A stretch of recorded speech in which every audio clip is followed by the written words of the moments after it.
Talk about it all here on the Jordy Culotta Show. Make sure and hit that like button, share button, comment button. You know, one thing about Jaden that I've tried to talk to him about is tightening his chin strap. Because he doesn't tighten it, so every time he gets hit, it looks like his helmet's all messed up. And it's like, oh, God, he just got rocked. For the win! Caught! It's gone! LSU does it! After fucking Saturday night in Tiger Stadium, boys. Are you kidding me? Well, LSU fan came and stuck his spike in my booty. That motherfucker! Fan brought his 2 grandkids by and literally was just 30 seconds, just wanted to say thank you for the team and the season and what you did and how much it means to everybody here is truly what makes LSU special. Yeah.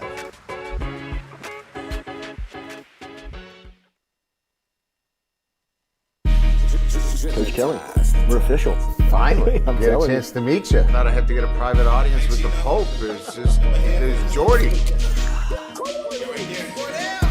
Monday through Friday from 7 to 9. Yeah, you see the notification. We about to go live. We got all your favorite guests. We got them in line. It's the Jordy Culotta Show. Come have a good time. Tearing up, answering the question. I thought, my God, if Chica is offered this job, she's going to take it. It's just a crazy, fun time at LSU right now. Isn't this what everybody loves? From the boot to the east to the west coast. No matter where we at, we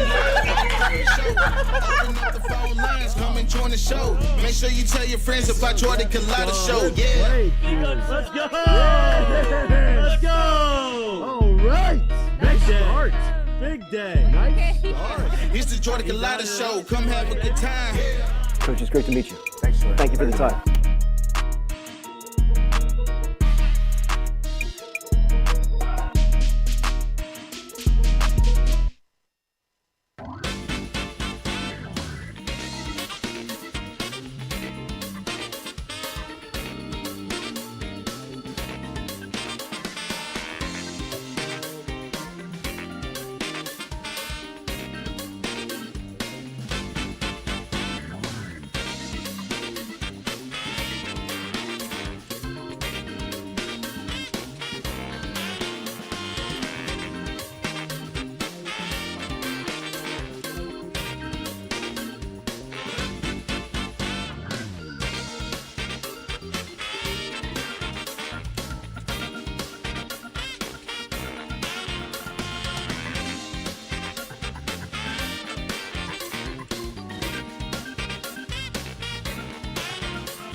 All right, good morning and welcome in here on this beautiful Monday. Beautiful. Just kidding, it's disgusting outside. Season's over. Yeah, I mean, rightfully so after the disgusting weekend that was had by LSU baseball for the weather. So I just woke up this morning, I heard the water pitter paddling on the window, and I walk outside and it's pouring rain and just I was like, oh, this is nice. I already had woken up late. Fitting. It was just such a great start to this Monday, but we're glad to be here. Christian's here, Lloyd's here, the whole squad, ready to rock and roll. Look at that little man in the chair. He is a little man in the chair. Really? I got him this morning before the cameras were on with the buzzer. So he's already a little on edge, a little angry with me. But he'll get over it. LSU football practice gets media availability gets back to it this week. I think he's still shook from Saturday. What do you happened mean? Saturday? Or Friday. Yeah, probably so. What happened Friday? We were all here. Oh, I got like twice or 3 times, huh? Yes. Yeah. Lloyd also pegged you with a wet napkin yesterday. That was yesterday. Saturday. Yeah. He got you right in the face. It was a great job. Neck. Play it. LSU football back to the practice field this week. Media availability tomorrow. Pro day on Wednesday. Media available once again on Thursday.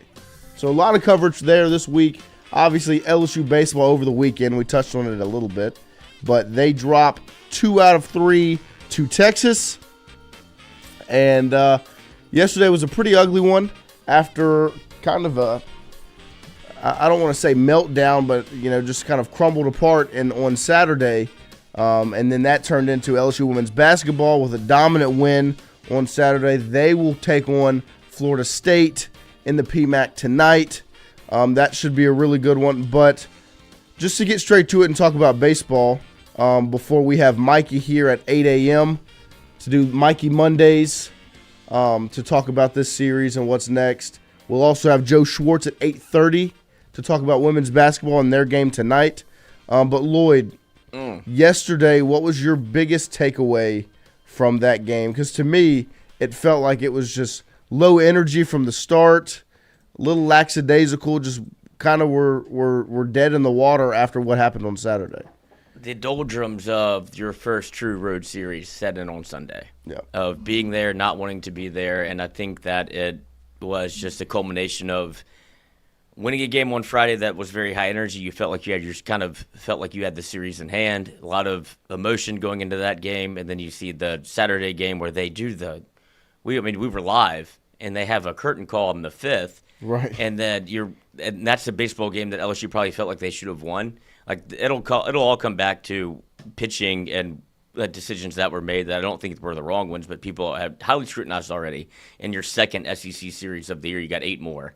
But I think Sunday was a culmination of let's get the fuck out of here. Yeah. Like you'd like to win, and you don't. And I have no qualms about this baseball team and where they are mentally because you've seen it throughout the year where they've played extremely hard. Team is together, all of those things and decisions they're on board with. Like they're gonna ride or die with their guy, and that's Jay. And Jay wanted to get the fuck out of there. We saw no press conference, none of that. Let's get out of Texas. Hallelujah, Beyonce, see ya, and let's get back home. And you have a big time. I feel bad for UL Tuesday. Yeah, no, I mean to break down the weekend. Obviously on Saturday, LSU wins 8-2. On Friday, LSU wins 8-2. Saturday, they fall 11-7. That was the linchpin. That was the that was the culmination of. At one point, it was 6-2. Yeah. And then LSU allows Texas to come all the way back, and then you have a big Oppo taco from one Derek Curiel, who looked good on Saturday. It was a great swing of the bat, and then after that, Texas continued to roll, and LSU just didn't really have answers. The biggest concern coming out of this weekend essentially would be, obviously the bullpen. On Saturday, that's when things went wrong. When you bring in, Connor Ware, William Schmidt, the game just it was busted wide open by Texas. That's what happened, and it's a struggle when you use Anderson and Cowan on Friday, and that's looked at as a wrong decision. Maybe in the future, is there ways to work around it? Possibly. But in the position Jay Johnson's in, that's the play. That gets you a guaranteed win on Friday. You go from Anderson to Cowan, game over. right? And you trust the guys you still have. You use 2 guys on Friday. You leave your 2 starters, Einstein and Schwartz, and the entire bullpen to get you through the next 2 games. And they almost, you essentially were in a good spot to do that on Saturday, but the bullpen came in and didn't perform. Lloyd, do you think this is a Yesky thing, or is it the conversation around Yesky is unbelievable to me. Like, go back and listen to any press conference any pitcher has done or any meet with the media. All they do is talk about how much Nate Yesky's helped them get better. Like, if you want to have the Yesky conversation, I'll show you Cade Anderson. Like, what are we talking about here? The man's worked with. Why is it always the pitching coach? Like, for as long as I've been watching LSU, it's always Alan Dunn. It's his fault. Or it's go back before that. It's always blaming someone else. Like, there's no blame to be passed around. Like, at some point players have to play, but it's not a Nate Yesky conversation. Cade Anderson went from a midweek starter to a Friday night guy that you don't have questions about. Right. Maybe the most dominant front-end starter in the SEC. Like, there's not a question about that. He gives you 6. He strikes out people, and it's like, see you later. Fuck you, bye. Good morning, good afternoon, good night from me. Yeah. And I don't have a problem with that. Like, if anything, it's you put guys in situations that you hope they succeed in. And it's early in the year, and you see Connor Ware go. You don't blame people, right? Like, it's a team game, and there's fundamentals to it. But when you look at Saturday, and I think that's what everybody's pointing back to, because if you look at Friday, why would you not go Anderson,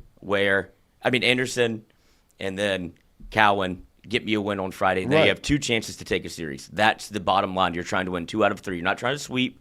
All you're trying to do is get 1 win on Friday. Got it. Okay, so now it gives me – I did use my 2 – I would say not even my 2 best bullets, because you still had who? Case and Evans. Still have Case and Evans. Still had Case and Evans ready if you needed them on Saturday or Sunday. And it unfortunately worked out the way that it did. But for the people that are upset about this, like, you see – Connor Ware come in, and that's been a guy that, like, it's going to come down to him or Schmidt or when Guidry comes back to be that kind of building block on a Saturday, because Einstein goes, 4 1/3, 4 earned, but your offense showed up.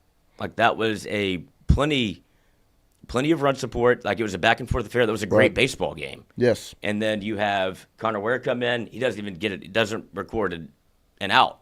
Right. And then you have to go to Schmidt, which I don't think that was the situation you want to put him in. I've continued to say, and will continue to say, give him the clean inning. And this is what we talked about before the show, was maybe you move Schmidt to that role that you have Cowan in right now, which is, and it used to be Binge before Friday, and we talked about that too, where it was Cade Anderson to Binge. And it was kind of like, he gives up a homer every now and then, but you had a chance to win the baseball game, so you bring in your best relieving bullet and win the baseball game. Right? And then, so you go to Saturday, maybe that is a Will Schmidt role on Friday, where it's, if you give him a little bit of a buffer, come into a clean sheet, and it feels like a start. Because that's the mindset that he goes in with, is, I'm a starter, I've never done this before, and instead, on Saturday, you have him come in for Connor Ware with bases, like, chalked, and he has to come in and records 1 out, walks 2 people, and that's when Jay got heated. Right. So after that, it was kind of like, play your best baseball from there. Right. Because you threw Einstein, Ware, Schmidt, Binge, Primo, Myers, Beck, Rizzi. Yeah, I mean, you pitched, and the really, 8 guys. Yeah, and the 5 of them are in the last, 9 outs.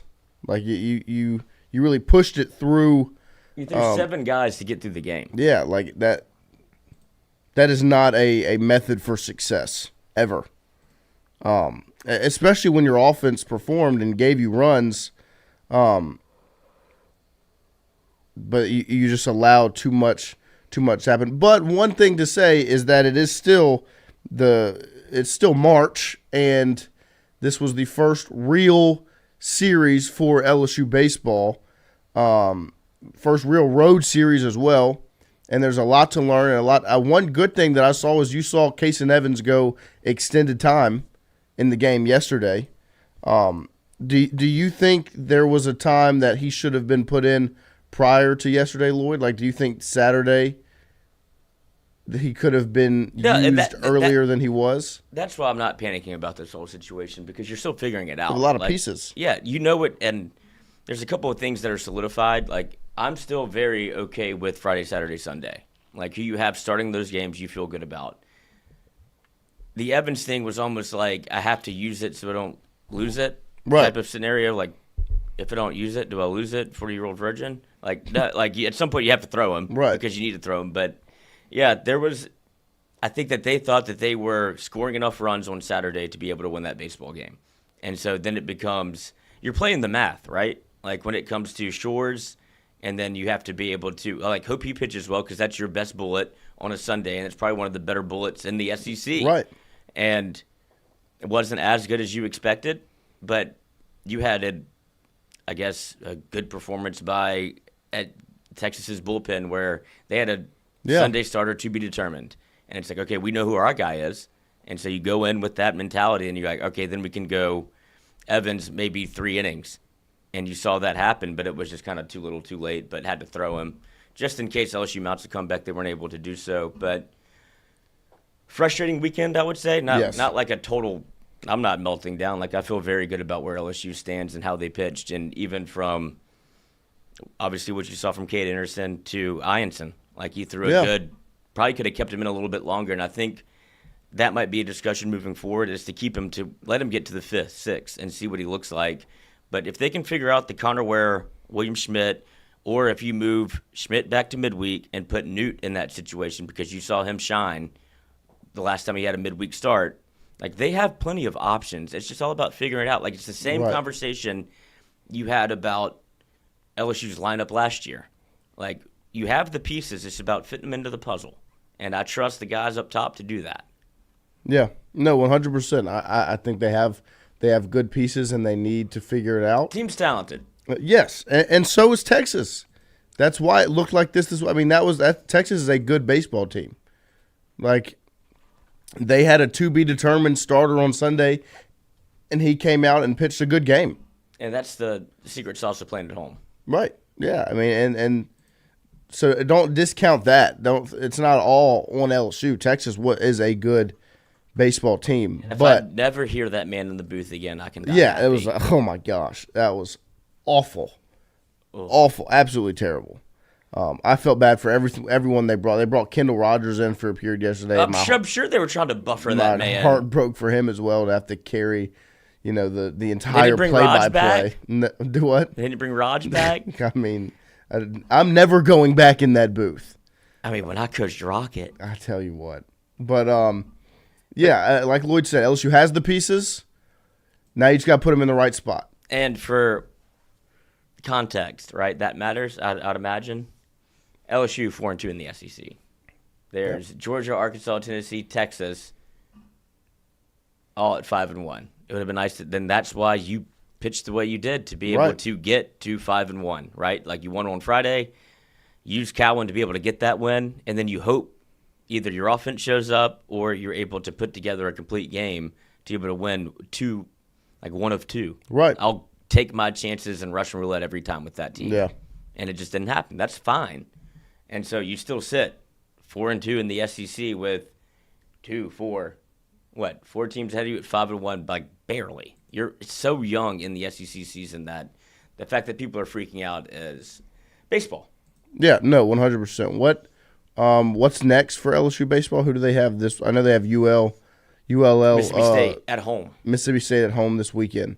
So that's a good opportunity for LSU to get some things straightened out. It sits at 1-5 in the league. Yeah, you have to. This is a series where you, mindset wise, obviously you want to get back right tomorrow night for ULL, but going into this weekend, you want to have kind of your game plan mapped out of, let's figure out something different than what we did last weekend to see if we can find a way moving forward to be more successful on Saturday and Sunday. Because that's what it is right now.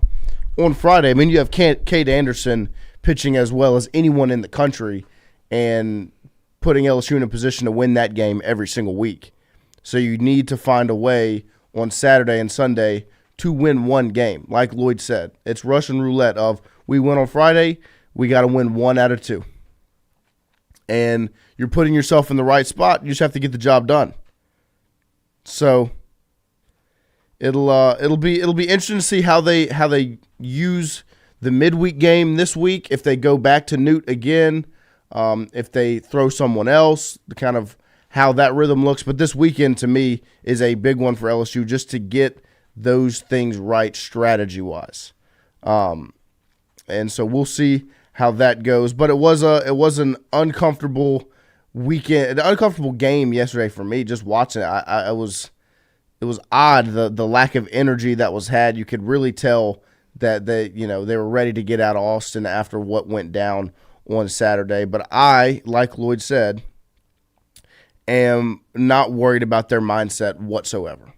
They are still bought into everything Jay is saying. I'm sure Jay had quite the post-game meeting with them because he did not have a post-game meeting with the media as there was no press conference. That we saw. Yeah, not one that I could find. He obviously met with the media Friday and Saturday, but I just didn't see one on Sunday. And Dylan Riley Cooper has missed. Yeah, make a statue. 100%. Yeah, people don't realize. 100%. So it'll be interesting to see how LSU attacks the week. The Fupa Koopa. They've got Mississippi State this weekend, the next SEC series, and like Lloyd said, you're still sitting at 4-2. That's why that Missouri series, getting the sweep, puts you in a good position with Texas, coming up next to be still 4-2 after what was a pretty rough weekend. Would you say that yesterday was LSU's worst game this season, Lloyd?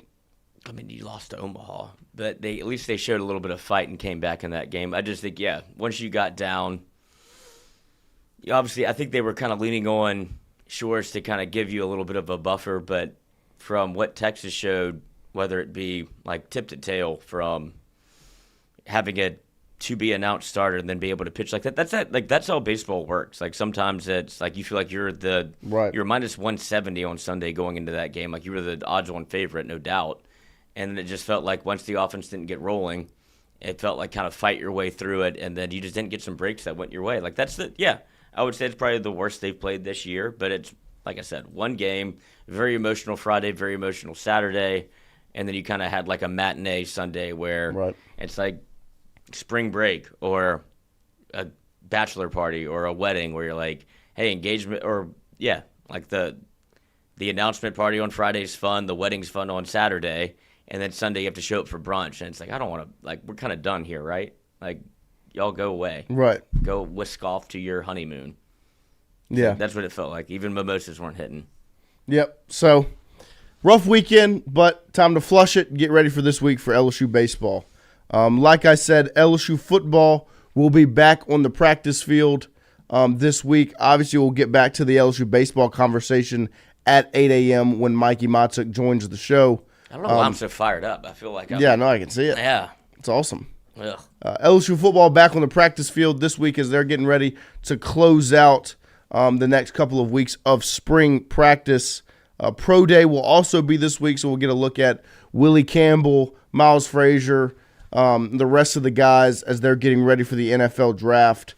Can we pull that DJ Pickett video back up? I know we showed it on the watch party. It's called a tease, fella. Yes, on Saturday.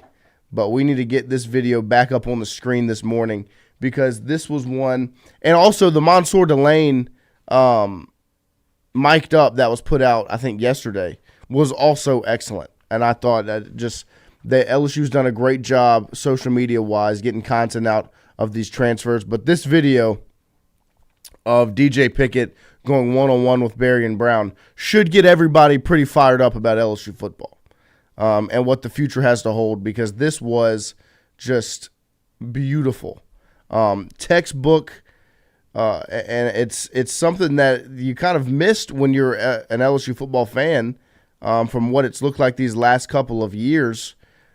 And it had DJ Pickett hawking down the fastest man, apparently the fastest man on LSU's team. And it was a very impressive piece of video. Shout out to Braden Swinson for being at the practice and getting that clip, videoed and put out, because it had LSU fans talking all weekend.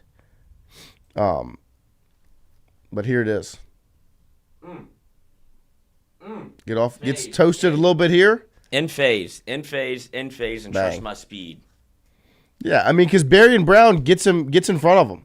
Like, we're locked up here. Okay, I'm behind. Looking for Let ball. me get Looking for back ball. ball Looking for ball. side. Make a play on it. He shifts back ball side, gets that hand in there, makes a play on it. That's pretty good looking. So, I mean, that's a true freshman versus a veteran, talented wide receiver.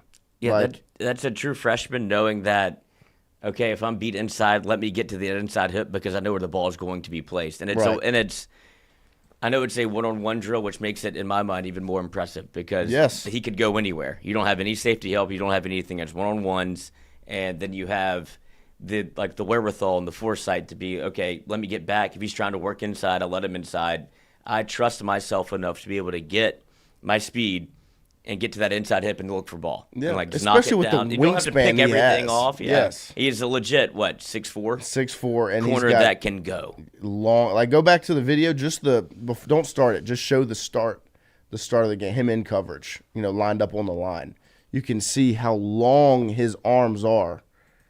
And as much as he needs to bulk up maybe a little bit, I mean, he's up to 190, I think is what it said now.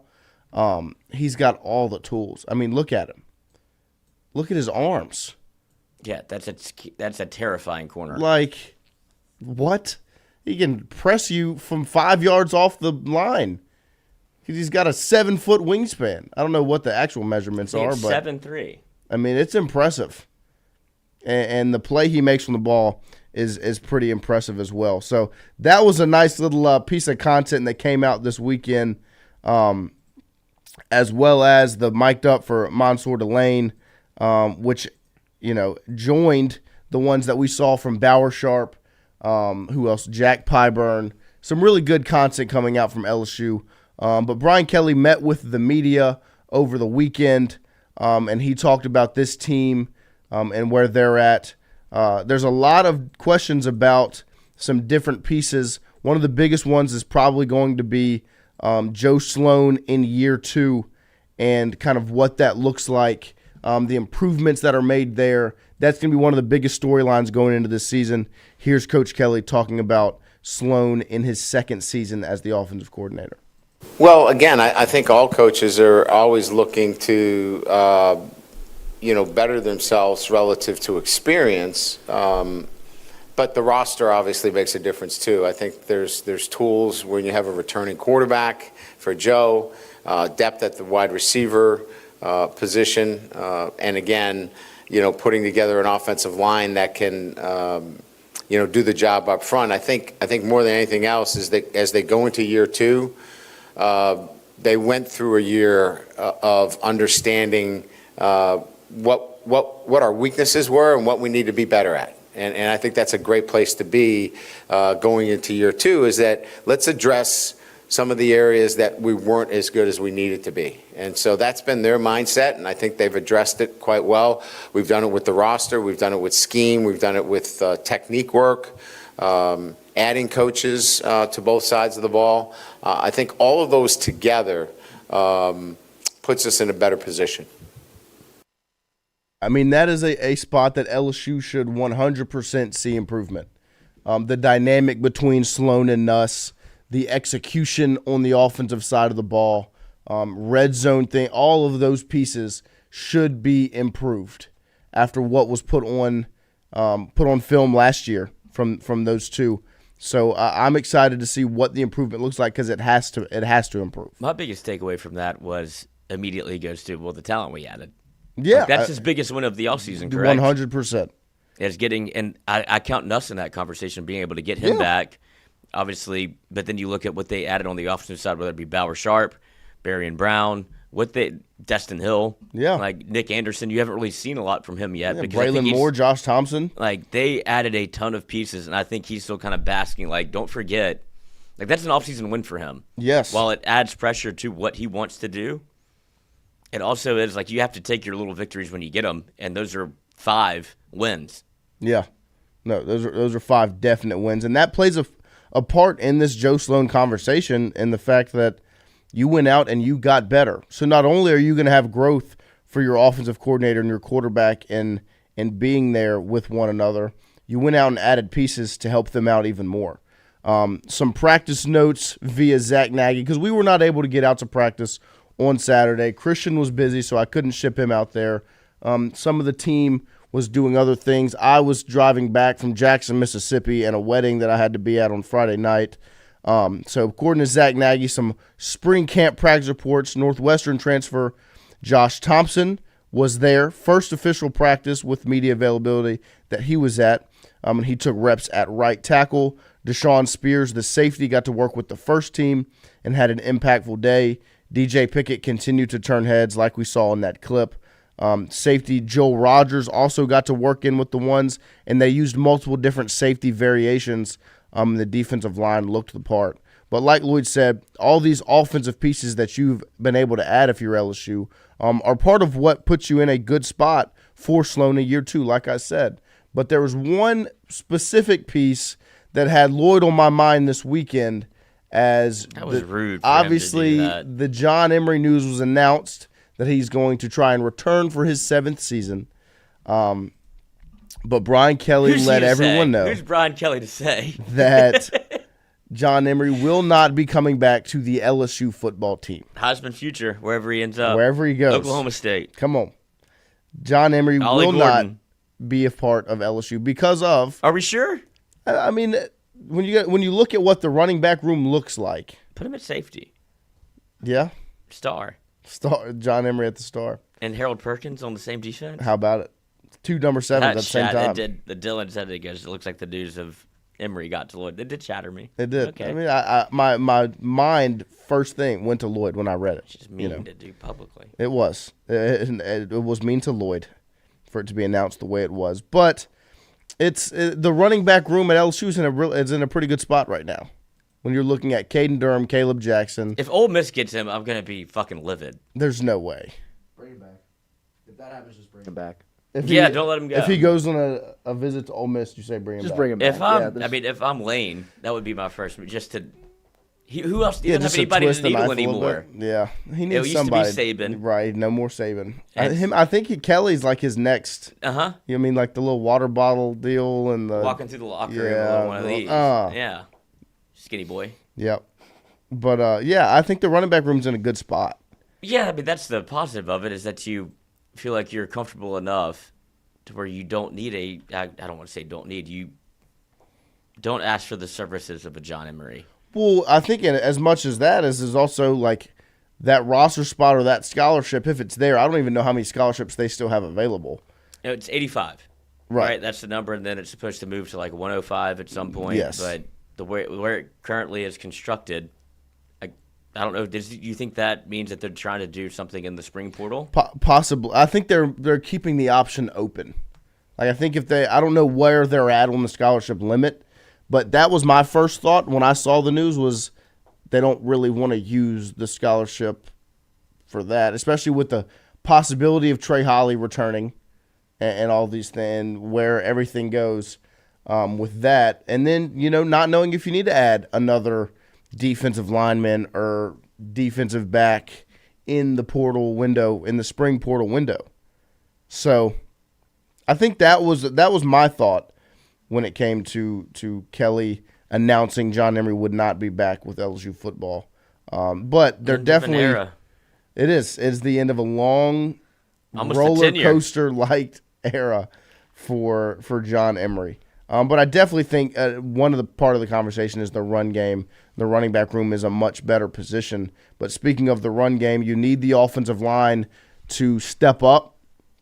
But here's Kelly talking about the run game improvements that he's seen so far through spring practice.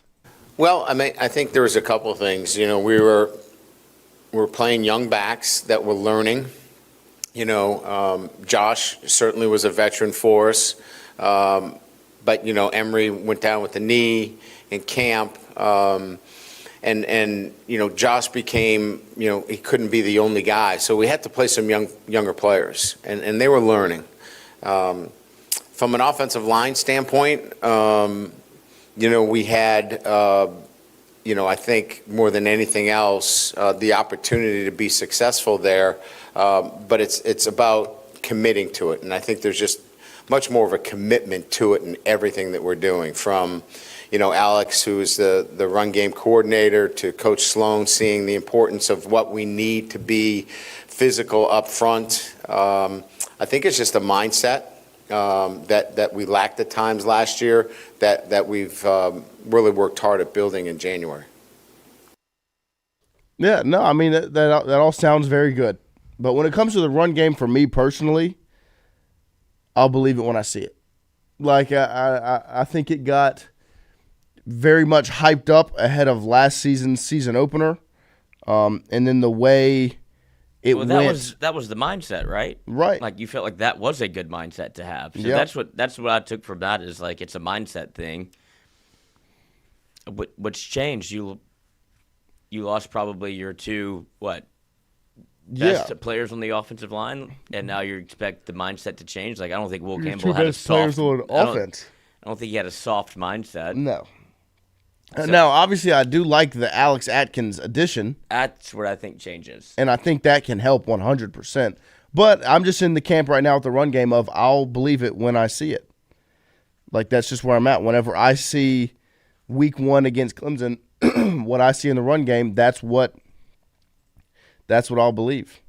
And so the offensive line obviously is going to play a part in that. Here's BK talking about the competition in that room. And who's stepping up to take over some of these jobs? Well, it's competitive. We brought in Josh Thompson, and everyone else is saying not so fast either. So, there's competitive battles throughout that entire front. And as I kind of mentioned last time I was with you, we had another rotation in there today. And so, look, I know our guys feel the competition, and I think when you create that kind of competition, it only brings out the best in you. It's going to bring out the best in DJ. It's going to bring out the best in Paul, Tyree, Weston. All of those guys are in a position where nothing's taken for granted. There's not like this. There's no Will Campbell out there, right, where there's no question about who your starting left tackle is. They got to make progress every day. And so this is just a different year. And in this year, there's going to be intense competition for those 5 positions all year. And it's not going to, get to a certain date and go, well, there's no competition anymore. We have more than 5 guys that can play in the SEC up there. So the pressure will be on each and every week. Yeah, offensive line is a spot that I'm excited about because this is a season where you don't have anybody penciled in.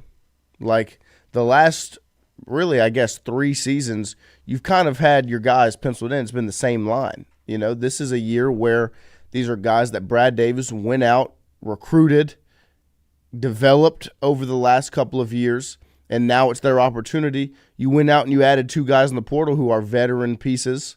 But right now, they're still having to earn the job just like everybody else. And you would expect them to get the nod probably because you went out and got them.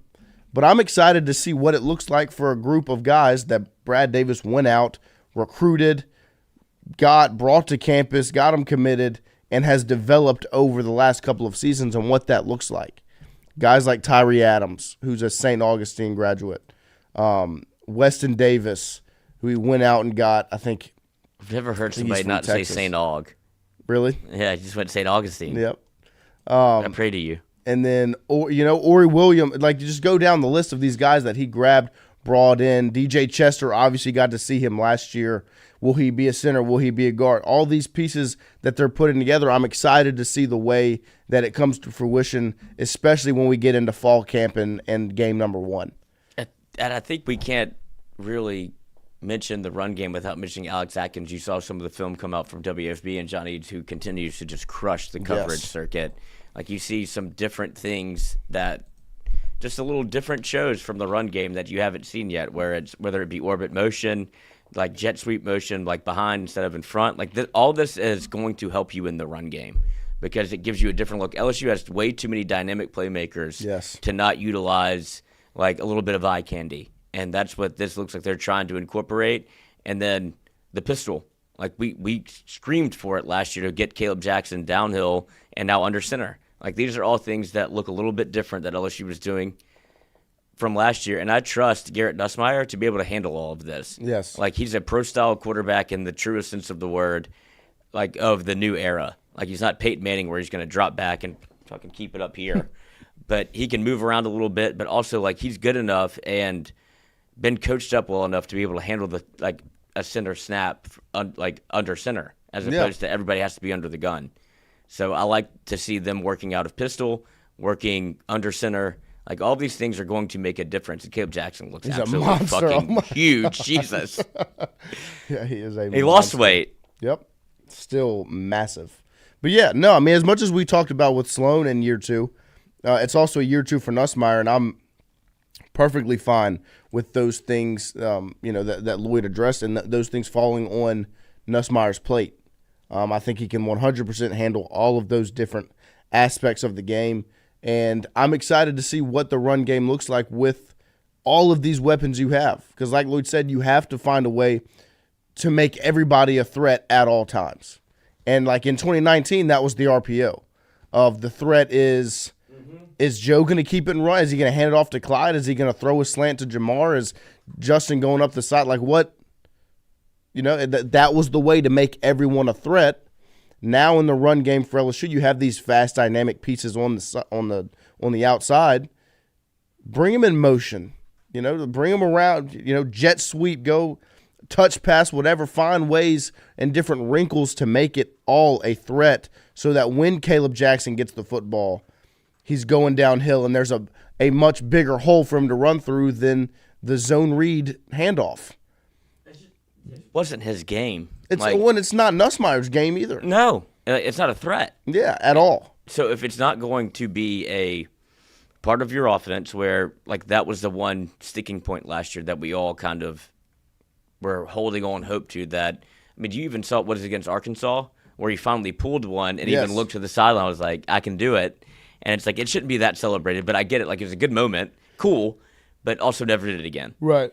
And instead of trying to focus on that, let's get Caleb Jackson going downhill. Let's find some different ways to be creative on the run game. And I don't know how long Alex Atkins is going to be on this staff because it feels like a great addition. Yes. I mean, and those are really 2 of the 3 pieces to me where LSU needs to see growth on this offense going from last year to this year.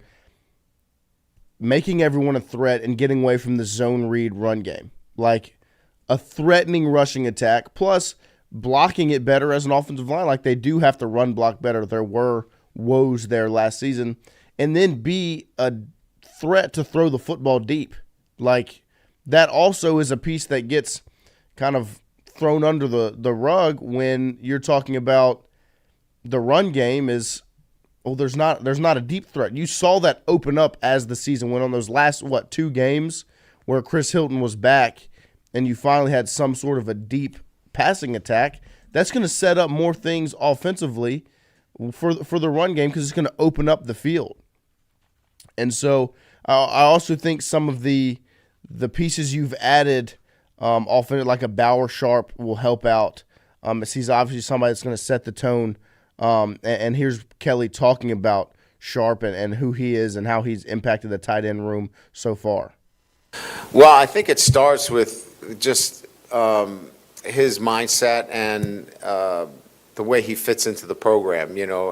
He just has leadership qualities. He's got the things that we're looking for in terms of living to the standards on a day-to-day basis. I mean, he is driving others as well, and he just stepped into the program. So I would talk more about how he's influenced our team in a very short period of time off the field in this building as much as what he's done on the field. You guys have seen what he's done. But and to go right back into another clip of Kelly talking about here, I want to play this one where he's discussing special teams and the work that LSU's had there. Obviously, this is a spot that's been much discussed, much talked about at LSU as you've seen the woes over the last couple of seasons. This is a place where LSU needs to see growth as well. So here's Kelly talking about his special teams unit. Hire a full-time coach. A lot of work. We've more than doubled the time and investment in our special teams. Amon Anand's done a great job of organizing a number of the drills. As you may or may not have seen, we're not running a lot of full 11 on 11. It's much more skill development work, which has a carryover to your position as well. But we've spent a ton of time, which has allowed our special teams coaches to really focus on the long snappers, the holders, the punters, the kickers, and their mechanics. So it's really been so much more technical work for us relative to special teams than putting 11 guys out there. And that's been deliberate. And that is because I believe that we have some difference makers. And let's block for them, and let's pressure the punter. Let's do the things that elite special teams do, and you got to start somewhere, and the best place to start is in the spring with a lot of that technical work so it carries over going into preseason camp. I mean, essentially saying we are no longer taking special teams for granted What year are we in? Letting it happen With PK? Ahead of year 4. I mean, I'm glad we've come to the conclusion that special teams needs to be It happened in his first fucking game. And from a technical standpoint and not just putting 11 guys out there. I agree. But I would have liked this a couple years back. I mean, there's offense, right? Yep. Defense. Correct. There's 2 phases. I And feel like then there's the one third phase. That'd be There's- special teams. Yep. Year 4. Just throwing 11 guys out there. Not so fast. Now, we're looking at it from a technical standpoint. I'm glad that that's the mindset. I'm hoping that that's happening so that there can be improvement and this can stop being a talk point. I'm so ready to not talk about special teams anymore. He shouldn't have to. I'm so tired of talking about punters and long snappers, and I just want really good punters, really good long snappers, so that I don't have to talk about it. And instead, when we're talking about special teams, it can be Barry and Brown, Aaron Anderson, Xavion Thomas, and these guys returning punts and kickoffs, and that's what we can talk about rather than blocked punts and blocked field goals and botched snaps and bad holds and muffed kickoffs and the whole thing. You go over there. Before the kick. Let's now look at it from a more technical standpoint. They have the and guys. break it down. Yes. You're LSU. That's been the discussion since day one is you have the talent. You have pieces to be successful in every phase. I can close my eyes and watch Jarvis Landry take an Auburn player's head off on kickoff. Not the 15, running down as a true freshman. You've got athletes, I promise. Just put him in the right spot and make it happen. It is funny to hear him talk about special teams as if he just found out that that's a phase of the game where it's like, oh, we're going to rebuild it from the ground up. And it's just something that he's always gleaned over, and I would say it's cost you football games. Yes. And it's something that we've harped on because you can see the emphasis that, now he's Right. It feels like they're putting on it, which is. He's talking about it from a more descriptive standpoint, which when he does that to me, in turn makes me believe this is something he's obviously thinking about and working on. Well, it makes me wonder if he's going to change his philosophy because you've seen LSU on 4th downs not have a very, firm belief in what they're going to do, whether it be punting the football or kicking the football. Danny Ramos is back. Yes. You know what he does well. 45 and in, 3 on the board. Come on. 52, it's hold your breath, right? And that's fine with me. That's a hard kick to make in college, it's a hard kick to make in the NFL, and I think the kicking game has been kind of bloviated to a point because you see guys make 60-yarders in the NFL, and you're like, oh, that's what you're supposed to do. But when you feel that confident, you know what your guys can do from a kicking standpoint, whether it be Danny Ramos from 45 in, take the points.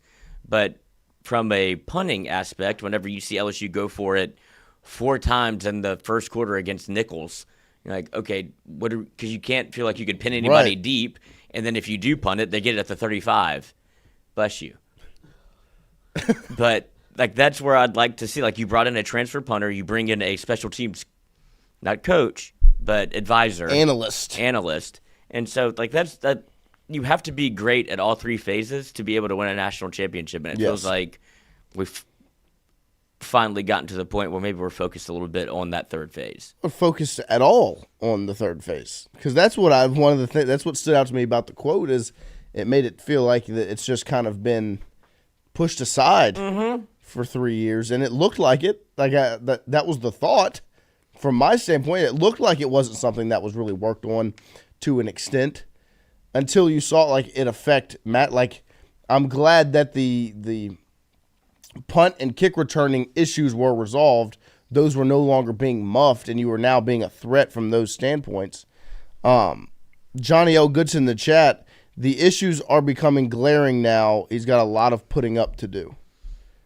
Yeah, I mean, I thought they were pretty glaring last season, and they've been glaring since he's been here. And that's part of why, like, a quote like this stands out the way it does is because it's an issue that's been had since game one. You had to bring in Jarvis Landry's cousin to catch punts. And just fair catch them. He did have that one return. He did. But I mean, you fair caught punts for your first two seasons. Because week one, game one, you muffed two of them, and you got your game-tying field goal blocked. Extra point. Yeah, extra point, PAT. To go to overtime, you pull off this miraculous miracle drive to score a touchdown. Apparently, we're going to overtime. Field goal blocked, game over, 0-1. But now in year 4, we're looking at it from a different standpoint. I hope to God we are. I wish we would have done it 2 years ago, 3 years ago, but I'm not going to live in the past. I hope we genuinely are. Looking at it, that LSU is looking at it from a technical standpoint and is going to have it ironed out, figured out, and I don't have to talk about special teams at all. Besides celebrating a Xavier Thomas punt return. I would love for that to be the only special teams talking point. No, and like we said, this is your LSU. And yes. You saw like it's gotten incrementally better, at least from a kickoff standpoint. Like you can kick it out the back. Yes. And then on a return standpoint, you have, I don't know how many times I can say it, Aaron Anderson, Xavier Thomas, you put both of them back there. They both run one back. It was almost a competition of like who's going to return a kick for a touchdown. The next phase of that is being able to pin people inside the 15, 10, like any punt inside the 20, and you still have yet to be able to do that. Like, so maybe in year 4, that's the next phase of like, I didn't know we were, We're chipping away. We're chipping away. I didn't know we were trying to, solve a world it's a crisis step-by-step over here. plan. You can't do it all in one year. How much Lloyd. could go on the chalkboard? How silly are you? You think you can solve that all in one year? Einstein's theory of relativity. Grok, do it. Figure it out. Jesus. So that for now, that's gonna be the last time I talk about special teams until we talk about it again. Probably week 1. So, but to shift towards the defense, here's Kelly talking about the linebacker room, which I will say to me has all the potential in the world. When I'm looking at the position groups on this LSU football team, the linebacker room, in my opinion, has all of the potential in the world to be so good. You obviously bring back a Harold Perkins, Whit Weeks returning from injury. While they're getting healthy, you're allowing Wes Weeks to get in there and work, who's a veteran presence. You've got Devon Keys, who really came on strong at the end of last season and looks like a really good piece for LSU. As you continue down the line, you got Tylen Singleton. You've got guys you brought in like Charles Ross and other pieces in that room. There's a lot of potential in this linebacker room. So here's Kelly talking about that group and what it's going to mean for LSU this season. Yeah, I mean, we felt really confident that was a position that we had young players that we were really excited about and veteran players. We addressed it in recruiting as well. So, when you're making those decisions, and again, it's, adding depth to your team, sometimes is not about, painting with a broad brush where you can cover every position. We felt that was one position that had veteran leadership and had young guys coming. Like, obviously, our situation where we played a freshman linebacker, we had a veteran player there in Weeks, West Weeks, that we kind of shut down so we could preserve another year for him. And obviously with, Witt being injured and Harold being injured, you're adding, to the mix of that linebacking core. So I think it really was about playing freshmen, him and Tylen getting a bit of a look too.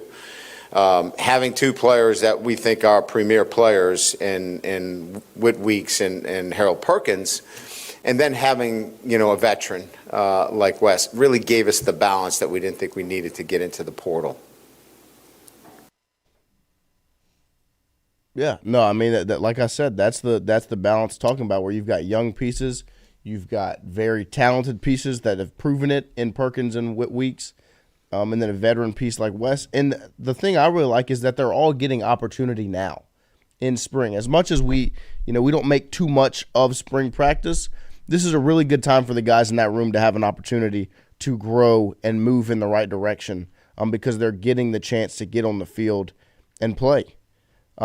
Speaking of the defense, here's Brian Kelly talking about one piece that's got a lot of expectations going into next year, and that's Gabe Relaford, who's your only returning defensive end that logged 50-plus snaps last season. The rest of the guys that are expected to play in that room are transfer pieces like Pyburn, Butler, and Patrick Payton. So here's Coach Kelly talking about Gabe Relaford and his growth heading into his sophomore season. Yeah, Gabe's a kid that plays with a lot of confidence. Obviously his physicality is a little bit different than the other ends that we have. His size, So when you're talking about him, he's a different profile than some of the other ends and the edges that we have. So I think what we've asked him to do is be really physical in the run game and be assignment correct. There were times where, playing a freshman, you kind of go, well, he's learning. He's past the learning stage. And so what we're looking for is a consistent performance, play in and play out, and somebody that's really, really good against the run and very capable when we cut him loose to get to the quarterback. But I would say that his size, his physicality, his second year in the program, the margin for us in terms of what we want to see is somebody that is just really an anchor against the run. No, I mean, I think he's going to have a huge role for LSU going into next season. Stud. As much as these guys that you went and brought in at the defensive end, the edge rusher position, like a Patrick Payton and a Jamari Butler and a Jack Pyburn, I think Gabe Relaford and his development is going to be massive, and I think he is going to be one of the most important pieces for LSU this season, because that's a guy that you flip from Texas A&M. He's a Louisiana guy, played at Evangel. You want him to come in and perform at a high level, and he's got all the tools to make it happen. I remember the first, fall camp last season, I saw him go in a one-on-one against an offensive lineman. I don't remember who it was, but I was like, whew. Like, that's impressive. He's got speed. Like Kelly said, he's physical. He's put together, and I think he's going to play a huge role for LSU football. And I'm excited to see what he continues to look like as time goes on. Yeah, I don't think you'll really lose as good as Braden Swinson was. You just he got lost in the shuffle because of that. Yes. Like how good your ends were last year. Gabe Relaford is a dude. Like, we saw it in fall practice where it's like he kind of pops. Like, he looked developed already. And then you saw him as a freshman be able to make an impact, and it's only going to get better. He'll be an All-American by the time he leaves here. Yeah, I mean, and this is the piece about it is you look at the growth you saw from Swinson and Savion last year. That was with one season of half a year. Coach Peoples as their coach. Gabe Relaford's going into his second year with that development. Say what you want about this staff. Coach Peoples is one guy that not only was he hyped up coming in, and we talk about him highly, there's a reason, because he came in and he made one of the most visible differences on the football field last year. when you talk about what this defensive end room did with Swinson and Jones. Relaford's getting that coaching for another offseason and another season. It's just the arc is going up. And so I'm excited to see what Relaford looks like as time goes on. But we have creeped into hour number 2 this morning here on the Jordy Culotta Show. We appreciate you guys hanging out with us. Mikey will be here at 8:15, so I know it's past 8 o'clock, and you're probably wondering where's he at. He'll be here at 8:15. We'll have Schwartz at 8:30 to talk women's basketball. So we'll close it out after that, but we're getting into hour number 2, so we're going to take a quick break. We'll be right back after this.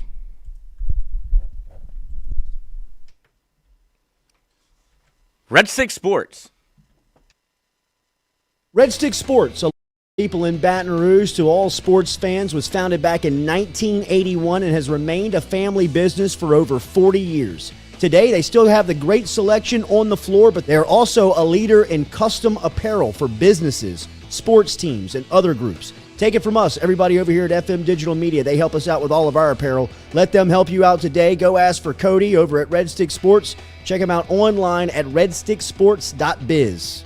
The Jordy Culotta Show is brought to you by A-Bears Lawn Maintenance. Commercial or residential, A-Bears Lawn Maintenance is ready to work. A-Bears can tackle all your homeowners association requirements. Call Blake at 225-485-8022. A-Bears Lawn Maintenance. Are you looking for sound financial advice? Then get in touch with Daniel Newman of Edward Jones. You can call him today at 225-261-8262 or email him daniel.newman@edwardjones.com. If you're planning for retirement, saving for college, for children or grandchildren, or just looking for sound investment opportunities, get in touch with Daniel today, 225-261-8262, located on Magnolia Square Drive in Central. Daniel Newman of Edward Jones. Well, the Oscar Andrews Sports Medicine Institute collaborative effort was an idea from Dr. Andrews and myself to bring together 2 great names, the Andrews name and the Ochsner name, to elevate the quality of care for athletes in the state of Louisiana, where he's from. I always thought I would come back to Louisiana and practice orthopedics with my subspecialty being sports medicine. This was an opportunity through Ochsner's to come back and work the entire state to help develop and take sports medicine to a new level. As an orthopedic surgeon, what this means in the future in terms of, access for our community to the type of care that Dr. Andrews pioneered, words can't describe how valuable that is. Ochsner has a great opportunity here to really grow, and Dr. Burnham, of course, is the mainstay of making that happen. If you want to have first-class sports medicine care, check in with Dr. Burnham and his group, and you'll be more than impressed and pleased. 48 Insurance Agency, established in 1946, helping you with your home, auto, commercial, life and health insurance needs. Around in Baton Rouge at 4275 Government Street and online at 48agency.com. Whatever insurance you're in the market for, home, auto, commercial, contractors, life and health, get in touch with 48 Insurance Agency, 48agency.com, or give them a call at 225-383-0682. 48 Agency. Get Gordon and get it done. Yeah, everybody know Gordon in a 225. And he done leave with Big 4. He got buku ties, Ferrari sliding, flying in a new coupe ride. And every time I ride by, I see a brand new sign. I'm a Gordon, I know that he gon' get it done. Whether it's a big truck crash or a hit and run, recovery funds, he fighting to get a ton. Mike Epps, man, we all about the Benjamin. Handling injuries, man, are you kidding me? Gordon McKernan, that's champion energy. Yeah, family man with a family plan. Get Gordon, he gon' fix it like a handyman. Get Gordon and get it done. Welcome to Trifecta. Trifecta Sports Therapy in Baton Rouge. Recover, repair, restore. At Trifecta, they believe in total body wellness. Trifecta gets the body back to its full potential. Whether you're a youth or pro athlete, a pre or postnatal mom, or if you lead an active lifestyle or a senior citizen, Trifecta has the class, the sports massage, the sports therapist, the stretch therapist, or the equipment like infrared sauna, cold plunges, and golf simulators to find your best. Find Trifecta online at trifectasportstherapy.com or check out the beautiful facility today, 8221 Goodwood. Trifecta Sports Therapy. Hey, Tiger fans, when traveling through Natchez, Mississippi, make sure to visit us, Tom and Wright Granning, at Go Mart on the Go Deli. Go Mart has clean restrooms, community coffee, an awesome beer cave, and a great selection of anything you may need on your trip. Located at 4 Sergeant Prentice Drive as you're entering Natchez on your left. Also, stop by Wardo's Po' Boys at 309 North Broadway on the beautiful Natchez Bluff, where everyone is family.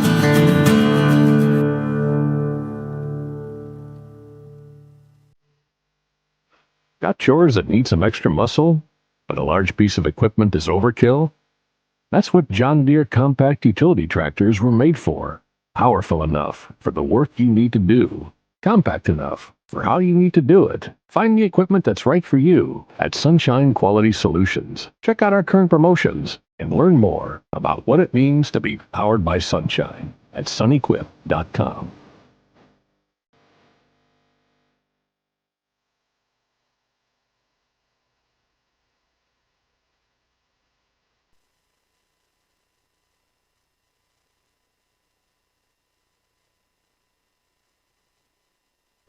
I'm on my grind, bullshit. Can't fit in my schedule.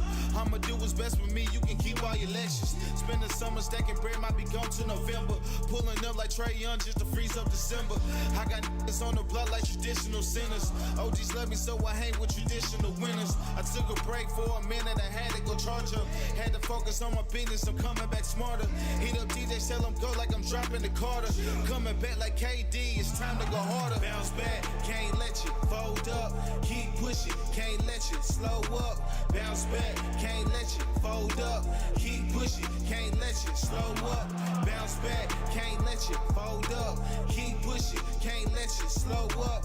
Bounce back, can't let you fold up. Keep pushing, can't let you slow up. They say that life's a marathon, man, shout out to Nip. They start to think you falling off and they starting to flip. Circumstances start to change and they jumping the ship. Only ones that really matter who's tied to your hip. They tried to push you to the side cause they thought you would quit. May bend but never break, your cloth is legit. When you return in rare form, they all gonna be sick. You ever seen a living legend, just know that I'm it. Slow grind like IT, just know that I'm it. Now I'm back up in my bag, I'm giving them fits. Bounce the bat like John Morant, you know that I'm lit. Making plays like Jack Bash, I'm never gonna sit. Had to be patient, so I waited for this situation. Now that I'm focused, I'm all right. Here we are, hour number 2 on this Monday morning. I'm hoping the weather's cleared up a little bit outside. I have no idea. We were blessed. We had a great Saturday, great Sunday of weather. We did. We had, and I took full advantage. Bound in. Yeah, you golfed both days, huh? I did. Fired 80 on the nose yesterday. Really? So you improved from your performance on Saturday? Yes. Good. Well, that's good to hear. Putting seems to be very important. Yeah. That's why you just do what I do. And if you're within My an dad inch, heard you say that. He was dying. Really? He's just like, yeah, that would be great, wouldn't it? I'm That's telling pretty you, good. It makes golf so much easier. When you're an inch away from either side of the pin, and you're just, yeah, I could have gone in. Count it. Count it. You just, what you do is you just go, you And putt it, it goes by, you just walk right behind it, you grab it. He You're thought good. you were talking about like it's good for the next stroke, and I was like, no, he's counting that as like No, that's the it went putt. in. I made and it. he's like, that's unbelievable. I made it. me and my buddy Billy, that's how we putt. Little baby Billy? We just go, yep, good. Pick him up. Suck it. 4. Dude, I actually have the scorecard in the car. You would think we're such good golfers. Yeah. Not at all. I had 2 strokes, all of those. We're like, yeah, I mean, we're not going to count the drop, and we're going to, find a way to make it look pretty. But good for you to get out there and. It was. I watched it was actually a great day. Slow on the course, which is fine. Yep. But had the LSU game on the shout out, if you know, on the phone. And then I was like, I can't wait to get out the cart because of that guy on the commentary. Like, he could go away for the rest of my life. If I had one bullet and could get away with it. It might be that him. would be the one? Right now. Yeah, no, I mean, it was quite awful. Like, I was listening to it again. Yeah, I was hyping him up big time to my dad. My dad didn't watch the game on Saturday. He flew in yesterday. And so he lands. I'm like, Dad, I'm telling you, this guy on the call yesterday was so bad, like awful. And my dad was like, we'll see, blah, blah, blah, blah. We're in the third inning, and my dad looks at me at one point, and he's like, I'm like, I told you. Like, it was atrocious. I did the same thing with my father. I couldn't believe that's what you could get for LSU versus Texas. You got a former. He must have signed up a year ago. You got a former Longhorn player to call the game and be so overly biased. I mean, the Milam, what was it? The Hernandez to Milam throw down at second where Milam gets him on the helmet, and he's like, "No, it's not close." Like, buddy, are you seeing it? It's touching the helmet. And he's like, "Oh, I mean, the umpires can't make that call." If they called him safe, he'd have been safe. But they called him out, so he's out. I mean, no, you got to go. They tagged him before his foot touched the bag. It's not even close. Like, that's what I texted you. Yes. It's just like, shut the fuck up. Yeah, like, it's not even debatable. Like, well, if you slow it down frame by frame. Frame by frame. Yeah, and then he's clearly out in the frame. The Milam throw to Bear off of one of the plays on Saturday. Yeah, that was on Saturday, where he literally says, "Let's go ahead and break it down frame by frame here." I need to see a different replay. Like, and you just saw him. Needs a Zaputer film. You saw him out by a step, a good enough margin, even slower. Congratulations, sir. You got to go with the call on the field sometimes. And when I played on this field, Texas, look, we went to the Omaha. We thought about it. Omaha Steaks, Texas, Longhorns. And we didn't win, but by golly, we could have. Yep, we were there. Right, Roger? And that's what, right, Rocket. That's what Texas has. I saw it in the bullpen. It was like most ever College World Series appearances. I was like, that's the Indianapolis Colts, NFC South, yes. Or the even better, like Ole Miss, SEC West division co-champions. Yeah, 2003. Like, who won? And you saw they had their own little baby intimidator. Like, they had their 6 national championships, and that's gone to the Yeti yard, dude. It was. Well, and then they got the parking garage parked up, which I actually kind of liked. They have the parking garage that backs up right there. People were standing in it and on the top of it watching the game. But it was just like it's so fucking squatters. They overdo it so much. I can't get over the Tito's Yeti yard. I wish LSU would have won the game on Saturday. Me too. So I could bash this guy for curtain calling in the 5th inning. That was. No, we don't need the name. Okay. What is? Oh, here's Michael. Mikey's here. There we go. 8:15. Speaking of baseball, on the button. Speaking of golf. Mikey is here. Mikie Mahtook, LSU legend and host of the Mic'd Up podcast, which Lloyd is a part of. We have him every single Monday joining the show to talk LSU baseball. This is a great time to have the discussion after what happened this weekend. Mikey, how are you? What's going on, guys? How are y'all? Are you gonna? Can you move your camera down just a touch? Me? Yeah. Okay, there you go. Perfect. Good? Yeah. Yep, so, there we go. Oh, he's got the earpieces in. Yeah, he's rock and roll. No more phone. Well, I finally got here. My computer's cooperating. There we go. There we go. It looks good. It looks good. I still love the jerseys in the background. It's a great play. Appreciate it. Oh, STM, the retired. Yes. The retired jersey. In the rafters. That's it. But this weekend, obviously, Friday night was fun. Saturday and Sunday kind of suck. What were your overall takeaways from this SEC series against Texas for LSU? I think it's long term is going to be good for them. On the short term, not great. Obviously, great performance on Friday, tight game, and then LSU was able to pull away from them at the end of the game. Part of the reason they were able to do that is because they were throwing a ton of strikes. Right, they didn't walk a bunch of guys. They didn't walk anybody on Friday. Cade Anderson continued doing what he's been doing all year, and offense was able to drive in some guys and manufacture runs, and that's kind of what they've built the season on so far, and what they're going to continue to try. That's how they're going to continue to win. And then you get to Saturday, and Saturday was, kind of what you would expect. It was up and down. It was back and forth. It was a tight game, and Texas did the stuff that LSU did on Friday, and they were able to get some hits, driving some guys, extend the lead, get some big moment and some big moments. and was able to win that game. And then going into Sunday, I felt really good about LSU. Obviously, Chase Shores on the mound, TBD guy who was a bullpen first career start. I think it was first career start, definitely first start of the year for Texas. That guy was lights out. Chase Shores had a little issue, especially in the first inning, grinded to get through that with only 1 run. But they were on him all day, didn't swing and miss a ton, and they were able to drive some balls and put a lot of pressure on LSU. And LSU tried to make it a game, and they had an opportunity to get it real tight, and they didn't get the hit when they needed to, and then Texas was able to hold on. Yeah, when you look at Saturday in itself, obviously, to me, I feel like Sunday was just kind of a little bit of a rollover effect from what transpired in the later half of that game on Saturday. What went wrong for LSU on Saturday? Obviously, the bullpen didn't step in and perform the way you probably would have liked. But what all happened on Saturday that led to that LSU loss? Can't walk 7 guys. They had 7 walks in that game, and to me, that's what that's what you have to point out, right? Like LSU scored, I believe, 7 runs on Saturday. Like that should be enough with the pitching staff and the ability they have to get guys out. That should be enough to win those games, especially on the road against the top 5 team in Texas. Now, look, give Texas a lot of credit. They played really well, but giving a good team extra opportunities or extra base runners, that's never a recipe for winning games.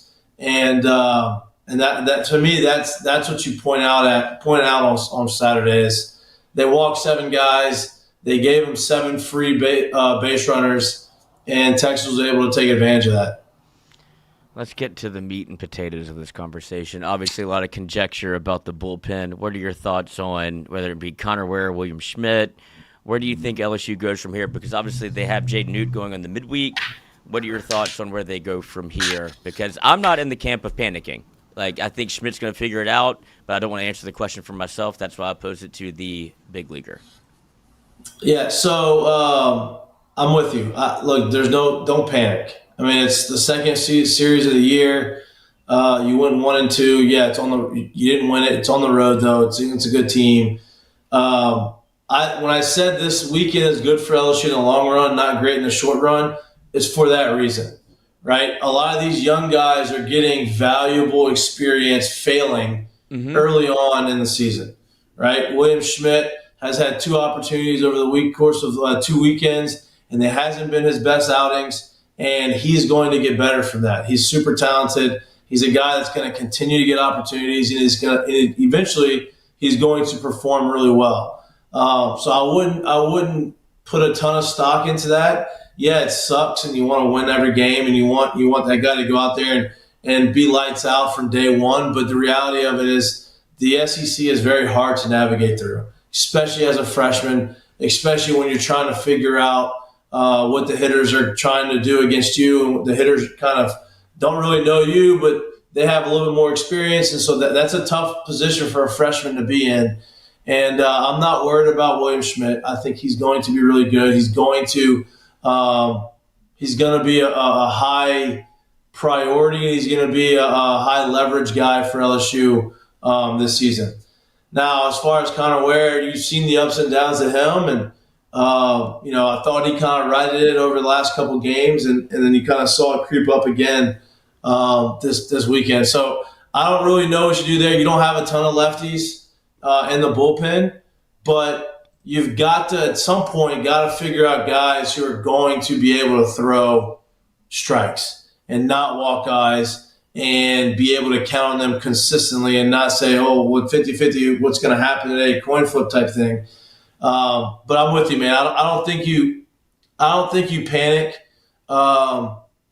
I don't think you panic because of what you saw in the last couple weekends. Yeah, the talent usually wins out. But when it comes to Schmidt, like I've been having this conversation with my buddy, and it's a mindset thing, right? Whenever William Schmidt's been a starter his entire life, and then he has to come into bullpen scenario.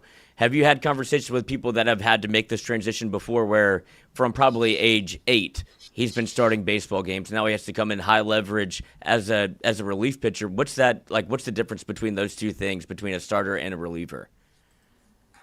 I mean, there's a big difference. Obviously, starter, you know when your days is. You have routine, an entire warm-up routine to be able to get ready for this game. You understand, pitchers are creatures of habits, right? So, like, hey, I'm starting on Friday. This is what I'm going to do on Fridays. This is what I'm going to do on the week leading up to Friday. This is my routine leading up into the game. Like, that's kind of what you get into as a starter.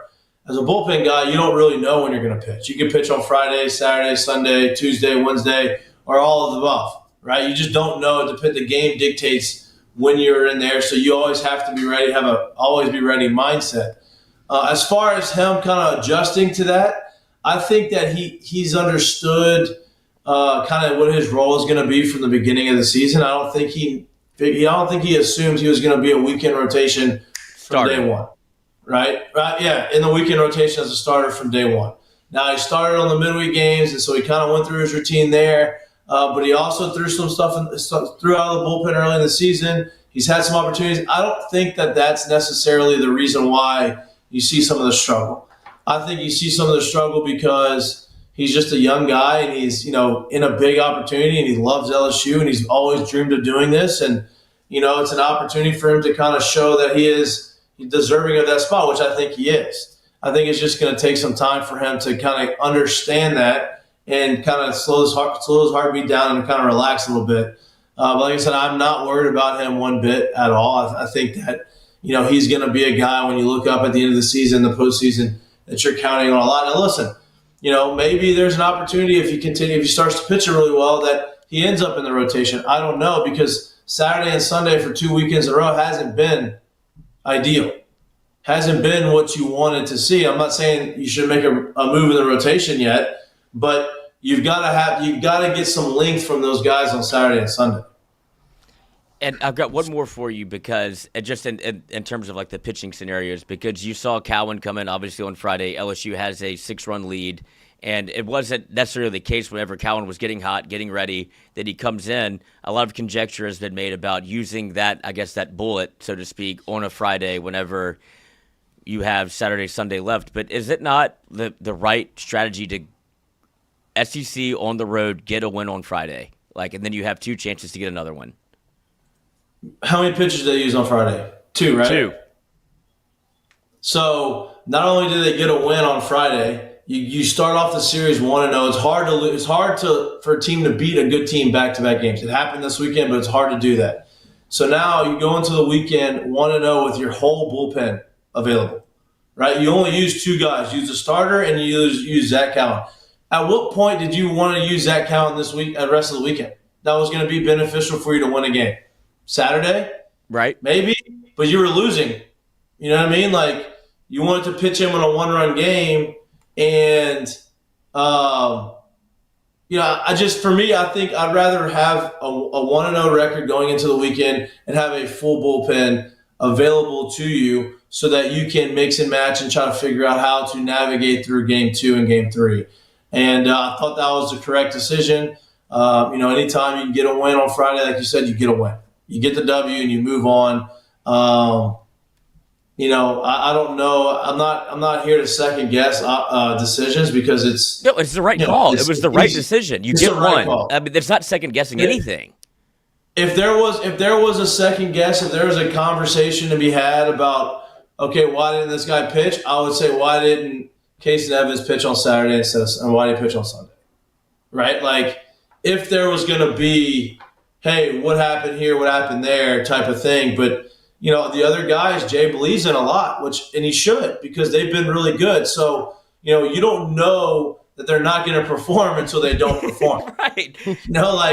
It's easy to look on Monday and say, oh, he should have thrown, look how good Casey Evans threw on Sunday. He should throw him on Saturday. It was well, yeah, but look how good Connor Ware has been throughout the course of the year. Look how good some of the other guys that weren't good on Saturday, look how good they've been. It's easy to look at it on Monday and say, oh, well, they should have done this. And in the moment, it's okay, it kind of sounds like a good idea in the moment until they don't throw well. And it's it probably wasn't a great idea. I'm a great golfer on Monday. Speaking of golf, I heard you had the conversation about us on the golf course. One of the most fun times I've ever had. We had an absolute time. That was a Boy, blast. I got surprised with the question. I didn't even know the ball was. I didn't know there was a ball behind me. The noodle. I think I riled that guy because he Hazel rocketed it after that. Yeah, and he's hitting a noodle. That's a whole other. Hey, that's a judgment on its own in its own right. Yeah. But like I said, after you said noodle, I was like, that's probably why I didn't see it, because the noodle shouldn't be on the golf course. Might as well be a highlight ball. I mean, unbelievable. But when you get back to, I guess, a little bit of the baseball conversation, that's what it was. Like, people can, it's so funny to do this. Like, we do this year after year, where we've been covering LSU baseball for this year 4 for us, doing mic'd up Monday, Wednesday, 6 to 8 p.m., Friday, 1 to 3. But, like, this happens every year where it feels like looks LSU. right into the camera. You like that? Yeah. I like that. So whenever you get, like, to the brass tacks of what we're trying to do and kind of rein people back in a little bit, because it feels like it's always second guessing, fire Jay, fire Yetsky. Like, what, you're 2 weeks into a 10-week SEC season. You have 8 series left. And what's your record, Lloyd? What's the record in the SEC right now? 4-2. 4-2. That's pretty good, right? Pretty good. You have 2 games. You're 2 games over 500 in the SEC. You could be Florida. You could be Mississippi State. You could be A&M. You know, where you're 0-6 and are 1-5, and you're trying to wait. You were that team last year. You were that team last year at the beginning of the year where you had to go and fight back over the last 3 or 4 weekends of the year and put yourself in a position to make the postseason. Make the SEC tournament. You were 4-2 in the SEC tournament. Exactly. You're 4-2 now. So yeah, it's not great that you lost on a weekend, but you lost on the road to a top 5 team. If you lost on the road against Missouri, okay, we'd have some issues. You lost on the road against a top 5 team, and yeah, you didn't play your best baseball. Second week of the season, fortunate for you, you're 4-2, and you get to come back home and you play against Mississippi State. And the best part about that for me as a player, when I struggled or the team struggled on a weekend, I want to get back on the field as quickly as possible. You play Tuesday against UL, who obviously for some reason hates you. Hates you. I say for some reason. I know the reason. They hate you, right? They want to beat you. So that's going to be a little bit of an intense game, which is great. That's what you want to kind of get back on the saddle. And then you play Thursday, Friday, Saturday. So I, as a player, wanted to get back on the field and say, fuck that. That's not the way we are. That's not the way we play. That's not the type of team that we are. Let us get back on there and play it. And that's what they're going to get to do Tuesday. And they got Thursday, Friday, Saturday against Mississippi State, who hasn't been great, and they're struggling. And that's also a dangerous team in a sense. But I think LSU has positioned themselves to say, okay, you know what? Let's rebound off this and beat Mississippi State and get back on track. Was there any concern in your mind? I know you're talking about first of all, let's go. The mindset going into Tuesday, and I love it. Is there any concern in your mind of the mindset and effort that was shown yesterday in that loss, where it just kind of looked like there was no energy kind of from start to finish? So listen, that's a hard thing to really look at in baseball. It's not like football where you can obviously tell that they are playing with no energy, or basketball when they're playing with no energy, right? They're not switching on picks, and they're not playing hard defense, and they're not hitting guys hard. They're not pursuing the way they want to in football. Like, all of those things are obvious to the mind. Again, this team's not really ready to play. In baseball, it's not as simple as that. They may look lethargic and look like they weren't ready to play, but then you go look at the first inning, and they sat in the first inning for, they had, Chase George almost threw 40 pitches, right? So they're sitting still, and the rhythm of the game kind of got off, and this is not an excuse, because you've got to figure out a way to get over that and get past that. And, what Texas did was Texas was able to control the pace of the game. From the first inning on, they were able to control the pace of the game. LSU was early on in the game, not able to get anything going. The Texas pitcher was able to keep them at bay, was able to keep them without really giving them a lot of issues and really putting pressure on them. And when you do that, it makes the other team look like, they just weren't really ready to play. Where in reality it was, Texas just played really well, came out, and they punched them in the mouth early, and it took LSU a little bit, because at the end of the game, towards the middle to the end of the game, LSU kind of made it a game.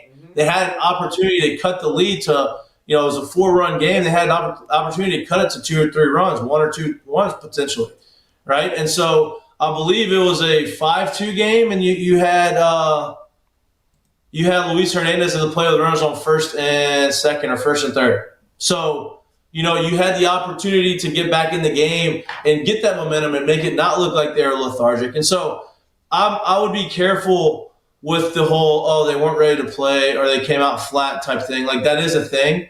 But in baseball, sometimes you get a little bit of fool's gold with that. Yeah, no, for sure. Great stuff. And so going into Tuesday, what is something that you would want to see? Like, is there something different that you could see going into the game Tuesday night that would make you feel better at the start of it? Yeah. Throw strikes. Yeah. Attack the guys. It really is that easy. Yeah. I mean, don't walk. It is. And like we talked about this on the golf course on Saturday, Lloyd. When you said, man, Scotty, you talk to Scotty and all he says is do this. It's really simple. All you got to do this. And you said it's not that simple. I said it is that simple. The difference is it's just not going to look. You're not going to look like Scotty Scheffler, but the process of getting to what you need to is simple. Now, obviously, everybody's got different talent levels, and so that process the results may look way better, but that process doesn't change. And so it is that simple in the baseball. Throw strikes, get guys out. Don't give them free passes. Make them earn their way on base, right? Like that, to me, is what makes good teams good. And so, for me on Tuesday, I want to see them, make UL earn it. Do not give them walks. Don't give them free passes. Don't get behind the counts. Go out there, attack them, and force them to swing the bat. And then offensively, continue to do what you've been doing. Obviously, you didn't score a bunch of runs on Sunday, but on Saturday, you scored, I think, was it 9? Yeah, you scored a ton of runs on Friday and Saturday. You scored a ton of runs throughout the course of the year, and you've done it a whole bunch of different ways. Continue to do that. Continue to put pressure on the defense. Continue to get on base. They draw a ton of walks. Now, when you get guys in scoring position, come up with a couple base hits. Doesn't have to be a hit every time. But that is what I want to see is play the fundamentals of baseball. They've been playing really good defense, and they've been swinging the bat really well. The third part of it is pitching.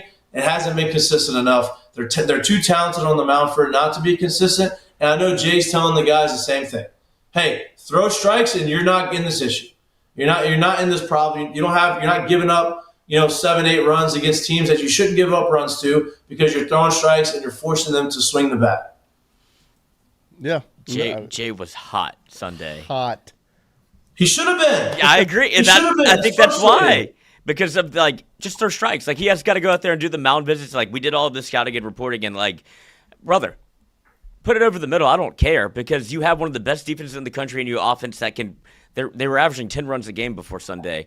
But I have one more question for you before we let you go and get back to big-time network accounts, whatever you're doing. I don't know, cloud services.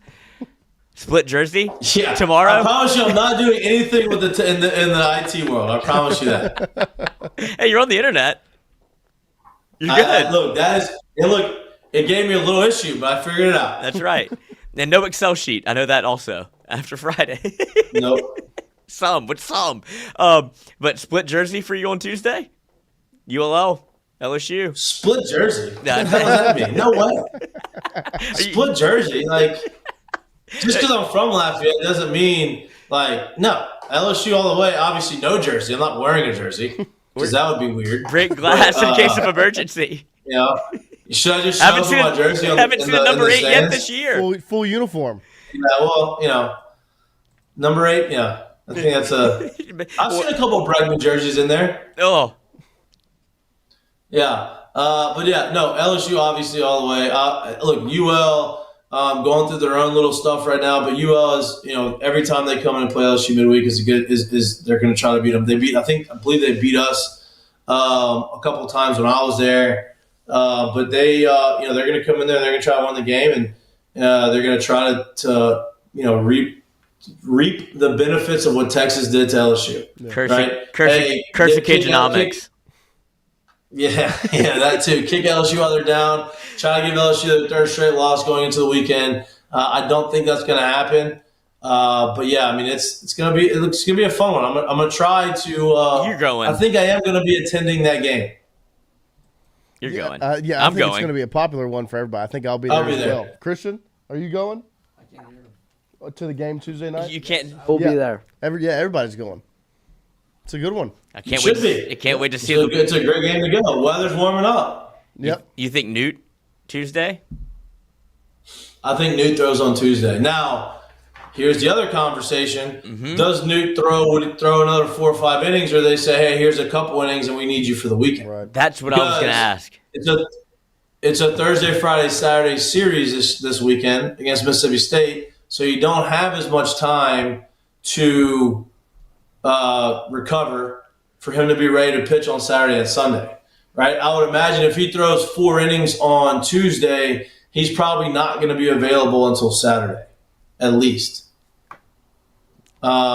Is there any? So I don't know. That's a question. It's gonna be interesting to watch. Because that was going to be my maybe just thinking out loud. It does feel like with the way that, and I'm not putting too many eggs in this basket just because of what you've seen. Like I've seen Schmidt pitch. I'm not concerned. But do you think you see him go back to maybe after this week where they flip it if Newt throws again well, where it's 4 innings of kind of what he did last week, and you start going, okay, maybe we need him in the weekend rotation in terms of coming in relief as opposed to Schmidt, who feels more comfortable as a starter? Is that a real conversation? It could be. It could be. I think the bigger conversation is trying to figure out how to make Schmidt feel comfortable in the role that we have him in, right? Because I think the ability is too good to ignore. I think he's too talented of a pitcher to not be able to utilize him in big moments on the weekend against top-tier teams. And so I think I think if Newt does throw well, I think that is a conversation. But I think the bigger conversation is, okay, he's had 2 opportunities. William Smith's had 2 opportunities on the weekend, and he hasn't pitched as great. He's been a little bit erratic all over the place. And how do we get him comfortable for him to pitch the level that we've seen him pitch leading up into these last couple of weeks? And I think that's kind of what they're going to try to – if that means, hey, you are going to throw on this day in this inning no matter what, get ready for it. That's very hard to do as a bullpen guy, though. So, I mean, it's hard to say, hey, you're going to throw in the 6th inning or the 7th inning on the second game of the series. What if Ianson has a no-hitter? Yeah. Or what if strikes out 15 again? What if exactly? What if Ianson gets in trouble and in the 3rd inning, and now you got to bridge the gap that way when you don't and now at that point, is it worth throwing Schmidt? So it's that's the hard part of being a bullpen. So I don't know the answer to that. I'm glad I don't have to make that decision. But I do think that they are going to try to figure out some way to make him more comfortable in the role that he's in. Big week for LSU baseball. Tuesday, Thursday, see you Friday, next Tuesday, UL. Saturday. L. Great stuff from Mikey. L. Extra L. Don't forget the second 2 L. I'm trying to give him a 3rd L. Good. There you go. Still sharp. Louis, did you talk shit about our golf game? No, I was saying I'd said I've never had more fun on the golf course. We're close to scoring well. I did shoot 80 on the nose yesterday with the old pop. 80? Yeah. Dude. Oh. Yeah. I was like, I thought you were talking about 80. I was thinking on Saturday. I was like, No. That scorecard cannot be found. Not yet to be determined. Yeah, I was like, 80. Come on. 80 on the nose. Where'd you play yesterday? At Pelican Point with the old pop. Shot 38 on the back. Go down to there you go. Made some putts. There you go. Made some putts. We don't play well together. We played. That was our best round. That was our best round together. We both got. Yeah, I messed it up. Simpatico though, the brain was working together for a multitude of reasons. Yeah. You just need to caddy me. Yeah, we got there. I don't want to give you too much advice, but then when we got on the same playing field in terms of same headspace, that's all that mattered. Yeah. Noodle brain. Right, exactly. Noodles. That guy was so mind fucked. That was so funny. He's probably still thinking about it. Hey, is that mine? Oh yeah, here's a head cover. He's like, that's my head cover. Is it yours? I was like, I didn't see your ball there, bud. Sorry. Then absolute You're the other tee box. Shank. And his girlfriend laughed at him. They had a nice laugh about us. Yeah. Oh no, that guy thought about us the rest of the day. We were just like, what? I don't even know what just happened. I don't know what they're doing, but I'm now in that. We made his day. His day. Worse. It made our day better. Yeah. Right. I mean, I fell out of a bunker. You did. I was backing it up. I was going to go in. Yeah, you had the fadeaway going yesterday or Saturday. A little lean back. Feeling yourself a little bit. That was. It's okay. We have Schwartz coming up for your second favorite sport, LSU women's basketball. Moves on to round 2, so we have to go let him in. But thank you for joining us, Michael, and I'll see you tonight. Yeah, 6 to 8. appreciate y'all. Mic'd up. 6 to 8, see you tonight. Yes, sir. Peace. Peace. Go Tigers. Make a deal. Oh, it doesn't work on this. It doesn't work on this. No. Leave that for on the Zoom. You only have the fireworks, not on this. Yeah. All right, brother. All right, boys. Thank you. Yep, thank you. It's the best. Yeah, that's all. We're going to take a quick break here. We're going to get Schwartzy in the building, and we're going to talk some LSU women's basketball as they have round number 2 tonight against Florida State after a beautiful big win Saturday night at 9:15. So, big, beautiful, big win. At Ochsner, we know healing is a team sport. That's why we've partnered with world-renowned orthopedic surgeon Dr. James Andrews to create the Ochsner Andrews Orthopedics and Sports Medicine Institute. Whether you're a professional athlete or a weekend warrior, our team of specialists are dedicated to getting you back in the game. So whatever your reasons are for reaching your personal best, we've only got one. You. Ochsner Andrews Institute. Long live you. Click Here Digital, the home of the Jordy Culotta Show. Online at clickheredigital.com. If you're looking to set Google ads, set social media campaigns, learn about SEO, display video, or even creative, Click Here Digital has the answer for you.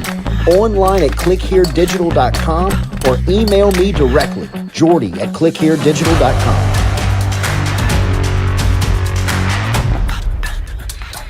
Family calls family. That saying resonates even more as your family grows. And we can't seem to stop growing. Meet the newest member of the Get Gordon family, Penny's cousin Rosie. Rosie already knows, the larger your family, the more people you have to lift you up during trying times. Just like at Gordon McKernan Injury Attorneys, we've grown to over 200 team members with over 50 local attorneys. So whether you pick Penny, employ Ellie, roll with Rosie, or get Gordon, we want to be your lawyers for life. Your lawyers for life.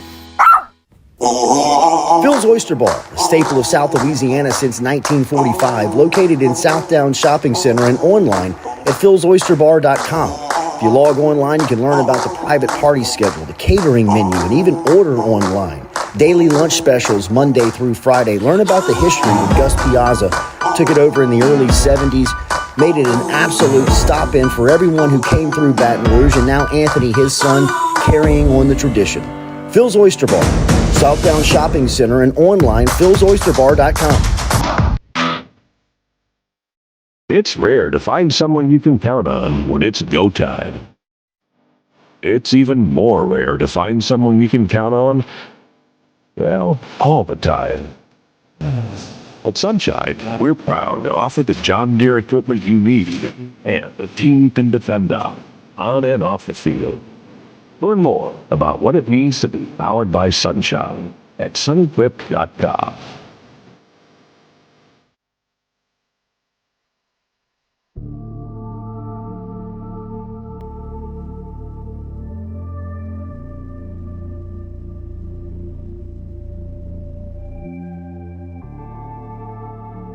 Hey, Chino. Cut my headphones up, bro. Yeah, right there. Now I'm focused on getting deposits. Evil in the way, now I'm just driving around it. They said I need a soul searching, I already found it. I unlocked my other side, now I'm sounding astounded. Drive by and let it ride like I'm whipping a Tesla. Pressure never fazed me, cause I'm bigger than pressure. I'm on my grind, bullshit, can't fit in my schedule. I'ma do what's best for me, you can keep all your lectures. Spend the summer stacking bread, might be gone to November. Pulling up like Trey Young just to freeze up December. I got niggas on the block like traditional sinners. OGs love me, so I hang with traditional winners. I took a break. All right, welcome back as we close out this Monday morning edition of the Jordy Culotta Show. LSU women's basketball with a 103-48 win Saturday night as they just dominated from start to finish. Tip to tail. And we'll take on Florida State this evening at, what, 5:10? Yeah, 5:10 tip. 5:10 tip tonight. We've got assistant coach Joe Schwartz with us this morning to talk about the Tigers. So Saturday night, we talked about it before when we were on the show Friday. and you were a little concerned about a slow start, and you kind of referenced the McNeese-Clemson game, how McNeese came out and just dominated the beginning of that basketball game. That's what you wanted to see, and I think that's what you got on Saturday. I think it's definitely what we got, and it was exciting to see. With a late tip, something you're not used to, you've got to have a little bit of worry in your mind. Not that we're not going to come out firing and making shots, but that there may not be as much energy. There was a lot of downtime on Saturday, not the same routine, but I was real excited and real proud of the way we started the game, making shots, playing defense, 4 kills in the first quarter, just everything you want to see in round 1 of the NCAA tournament. Got the first one under our belt, and we're ready to go today. Yeah, Flaugier obviously missed some time, didn't play in the SEC tournament. It was her first game back, and she was impressive. Talk about what her game was on Saturday and just how much that meant for the rest of the team.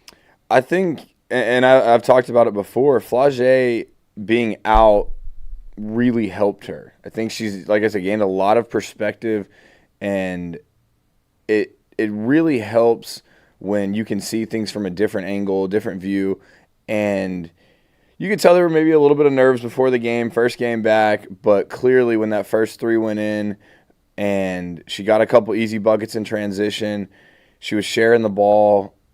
Once she got settled in, I think it opened up a lot of things for everyone else on the court. So it was really nice to see her get going, get back into that game mode. But you've got to give credit to everyone on the court, from the starting 5 to the bench. It was just real exciting to see because we had talked about it. We hadn't played – I mean, Lloyd said it last week. We hadn't played a complete 40-minute game in a couple months, honestly, it seems like. And coming out, starting the game off hot – and I'm not just saying starting the game off hot from a shot-making perspective. I'm saying from defense to sharing the ball to special situations – we did a lot of really good things. Now, we need to clean some things up. We went back and watched some things on film from the San Diego State game.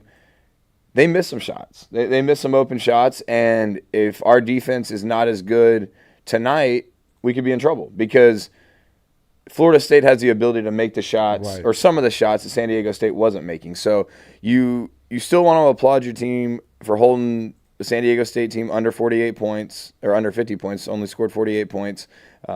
We hit a lot of our defensive goals, but on the same note, as you progress in this tournament, teams are going to get better. They're going to be able to execute better. They're going to make open shots. So we've got one down. We've got one more at home, and we're excited for the opportunity tonight.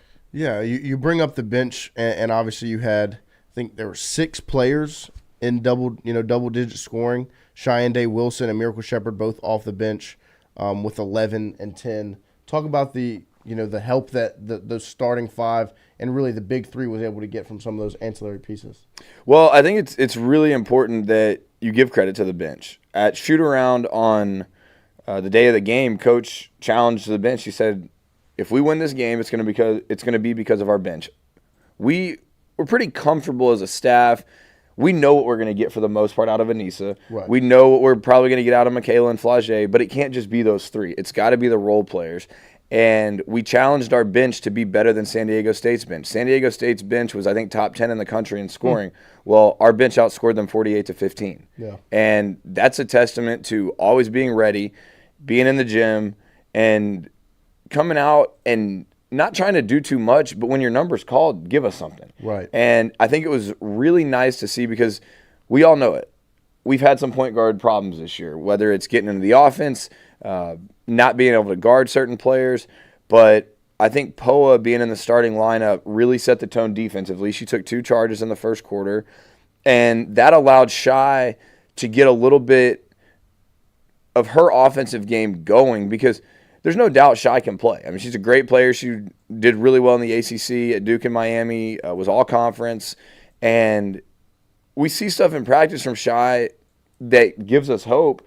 And we've been waiting for that all year. And so when you've got Poa, who's setting the tone as a floor general on the offensive end, being able to deliver passes, and then Poa's guarding and playing good defense, when Shy comes in, you're not really taking a step back. Right. If anything, it's given you more of a spark. So Shy knocking down some open shots was really nice to see. And then obviously Miracle Shepherd. We've talked about her, raved about her all year.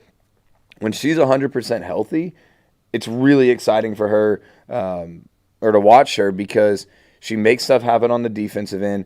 She's one of the best off-ball cutters that we have on the team. Right. She just has a knack for the open space on the defensive end. She always knows where the ball is, where her man is. So it was exciting to see that. And then I'd be remiss if I didn't talk about Aaliyah Del Rosario. Right. Definitely a crowd favorite. Dog. Yeah. Dog in the middle. Mm-hmm. And, you know, watching some games last night, there's going to be a spot for her coming up. Whether it's tonight against Florida State, whether it's later on down the line if we're able to keep advancing.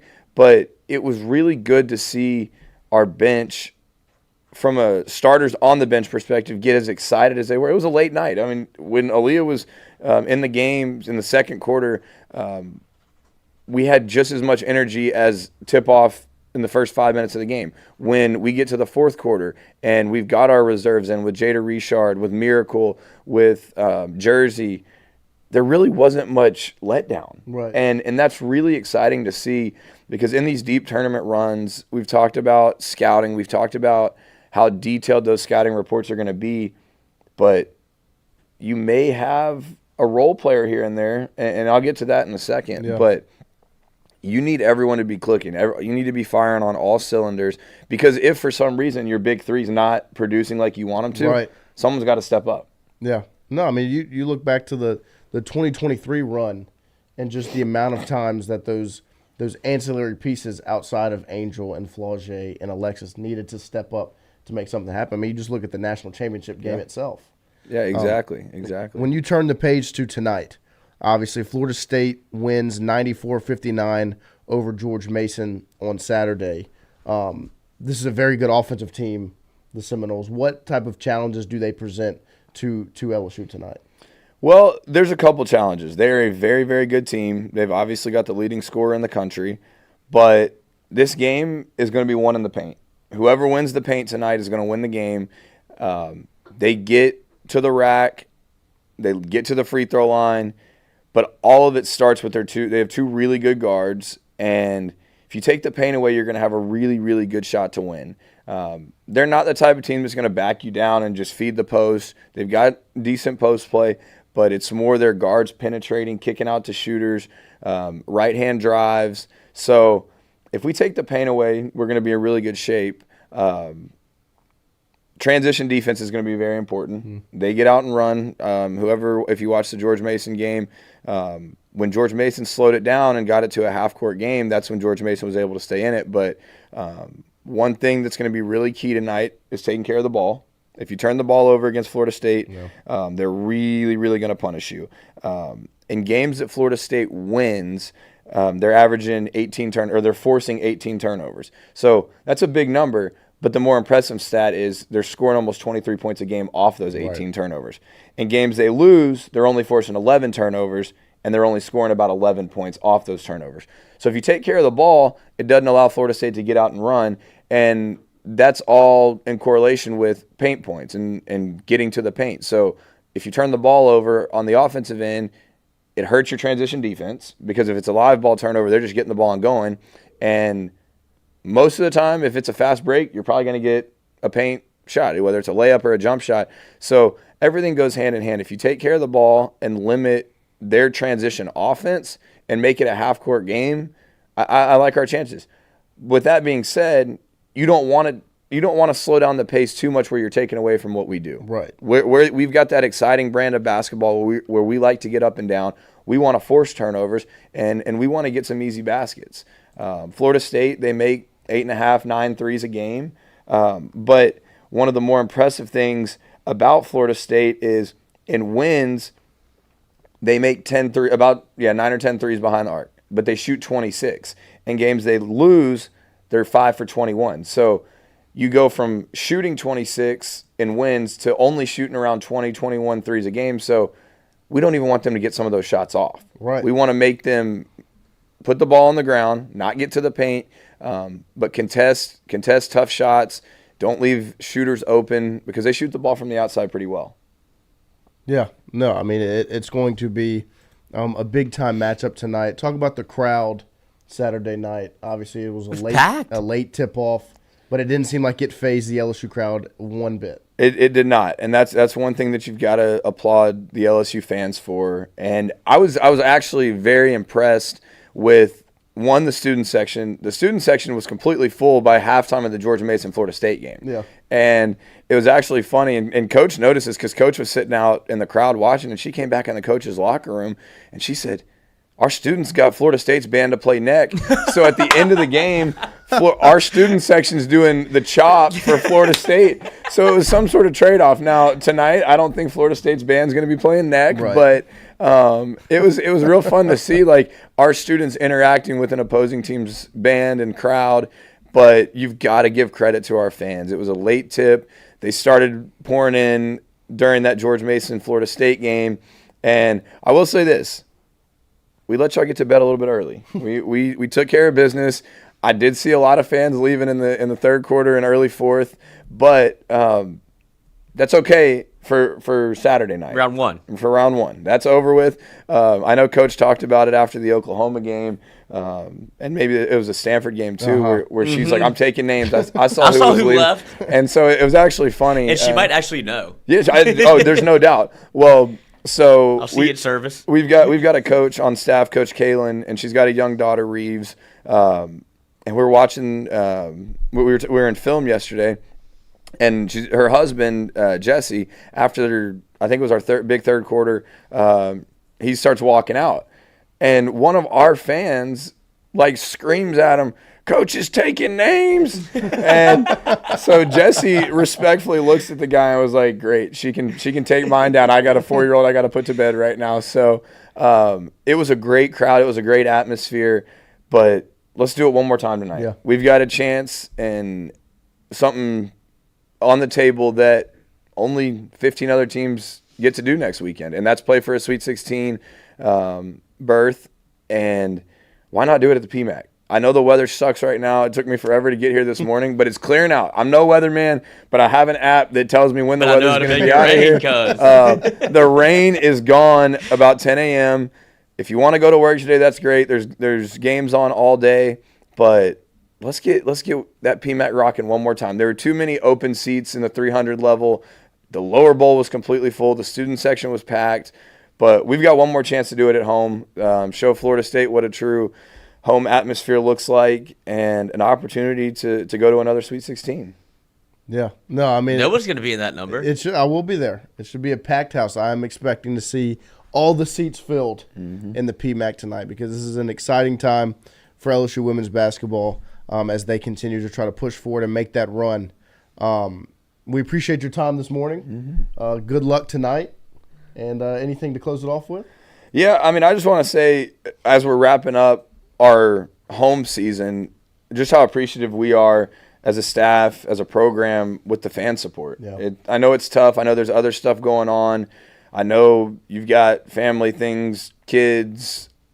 LSU sports is a big deal, and we'll never take that for granted, how much people support our program, because we've been at other places. People on staff have coached at other schools, and it's not like that everywhere. Even watching some of the games yesterday, they're showing fans on TV, and other arenas aren't full. There are some that are full, but you watch some of these early round games, and teams who are hosting aren't selling out. They're not having big crowds. So I think if we're able to do that again tonight and pack the PMAC, I think it just send them off. It's a send off, because you're not going to see Anissa Moore over again. No, exactly, and that's the thing. As we're ending the show this morning, Anissa knows that her senior night didn't end the way she wanted it to. We didn't beat Ole Miss at home, and not every senior gets a redo. Not every senior gets an opportunity to play on their home court one more time. So Coach said it and has challenged the team. Y'all know how we felt after that Ole Miss game. Let's not feel that way again. Yeah. Let's not feel that way at home with an opportunity to keep advancing because we didn't play hard, or We didn't know the scouting report. We know exactly what they're going to do. They know what we're going to do. We've got to go out and execute tonight. We need that 6-man, whether it's the crowd, whether it's that spark off the bench, whoever it may be. We need everything we can get from everyone tonight. And let's send the seniors off the right way. Let's send us to Spokane the right way. And let's keep this thing rolling, because no one wants their season to end this time of year. We get that. But job's not done. They're playing for just as much as we're playing for, if not more. They see an opportunity to come into our home court and upset us. I think they're playing with a lot of confidence after their win against George Mason. They've got elite scorers, but we've got elite scorers too. We've got elite players. We've got role players. We've got a lady at the top that knows how to do this thing. I think she's 22-1 in first-round games. I don't know how many Sweet 16 she's been to, but it's a lot. And we're excited about tonight. We're really excited. It's going to be a great atmosphere, good crowd, and we're going to put the product on the court that needs to help us win the game. Yeah. No, it's going to be a good one. It's going to be a good one. I'm excited for tonight. I know all of you should be excited for tonight. Make sure you get out to the PMAC and pack it for the Tigers as they close out their home season. Appreciate all you guys hanging out with us this morning. We'll be back tomorrow morning 7 to 9 to talk about it all.